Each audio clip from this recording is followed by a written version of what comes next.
Estudiantes de 10º año de educación básica a la tutoría número 6 de lengua y literatura. Hoy vamos a conocer sobre algunos conocimientos de la lengua y para ello que les servirá para escribir sus textos expositivos. Bien, tenemos en primer lugar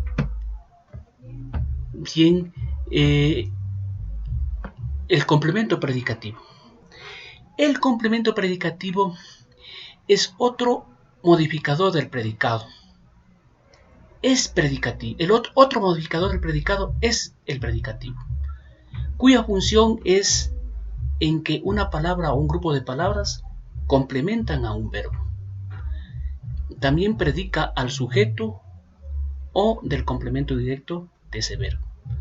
Su característica es la doble predicación, es decir, que modifica a la vez al verbo y al sujeto, o al complemento directo de la oración. Se encuentra después del verbo o después del complemento directo. Por ejemplo, tenemos aquí, Juan llamó enojado. Enojado, la palabra que está de rojo, modifica al verbo llamó, ¿ya? Llamó enojado, o sea que el verbo, la acción está indicando que está enojado el verbo. Y también Juan enojado. Miren, aquí se puede apreciar que el complemento directo puede ir precedido de la preposición. Por ejemplo, en la primera, Juan llamó enojado. Enojado es predicativo, ya que dice cómo se desarrolla la acción y al mismo tiempo se relaciona con el estado de ánimo del sujeto. Ejemplo, también tenemos Sara actúa de pastora. Pedro trabaja como guardia. Por ejemplo, el complemento predicativo puede ir precedido de la preposición de o de un adverbio. Sara actúa de pastora. De es una preposición. Pedro trabaja como guardia. Como es un adverbio. Continuemos. Uso de la S en pronombre enclítico se. Un enclítico es una partícula o parte de la oración que se liga con la palabra anterior, formando así una sola palabra. Los pronombres enclíticos son aquellos que aparecen detrás del verbo y se unen a él formando una nueva palabra. Aquí tenemos, por ejemplo, el pronombre enclítico se. Generalmente se une a imperativos como hágase, corríjase, léase, véase, etc. Y también a infinitivos como agacharse, peinarse, establecerse, etc. Y al pretérito indefinido como durmióse, cayóse, etc. En esta última es común en la escritura poética. Las palabras léase y véase se usan para remitir a otro texto. Por ejemplo, véase a la página 20 de este libro. Se siempre se escriben con S, sin importar a qué verbo esté unido ni al tiempo verbal. En la escritura de un verbo que tiene pronombre enclítico se es diferente de un verbo cuyo infinitivo termina en ser. Ejemplo, aparece del verbo aparecer, ¿sí?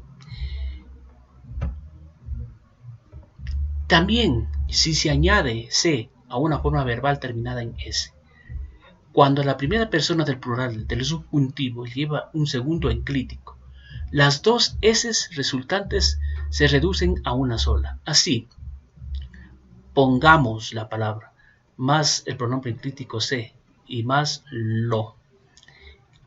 Quedaría pongámoselo. No se podría decir o no se dice pongámoselo con doble S. También si se añade se a un verbo terminado en n, se mantiene la forma original del verbo más el pronombre enclítico se al final de la palabra. Por ejemplo, levántense. Levanten es la palabra original más el enclítico se. Quedaría levántense. No se dice levántense ni levántense. La acentuación en los enclíticos respeta las normas generales de ortografía. Comprobar si es un enclítico es separar la partícula C del verbo e invertir el orden. Por ejemplo, tenemos, ese niño puede caerse. Aquí se puede invertir, ese niño se puede caer. Entonces va con el C, S y E si es pronombre enclítico. El hombre agradece su buena suerte. El hombre se agrade su buena suerte. Aquí no suena bien que se diga, entonces aquí no es un enclítico. Bien, jóvenes, luego de haberles explicado sobre la pronunciación de los pronombres enclíticos y sobre también sobre el complemento predicativo, ustedes van a desarrollar las actividades que se plantean en la ficha pedagógica, ya apoyándose en el libro, ya, y luego de las explicaciones que les he dado. También ustedes tienen que desarrollar las dos primeras preguntas y también la pregunta de interdisciplinaridad y también la pregunta de contención emocional, que ante la ansiedad de la pandemia que nos causa a nivel local, nacional y mundial, cómo usted demostrará su honestidad ante los demás como una manera de vivir armónicamente. Esto es por hoy, jóvenes estudiantes, deseándoles toda la suerte del mundo en sus tareas. Muchas gracias, nos vemos la próxima semana. Gracias.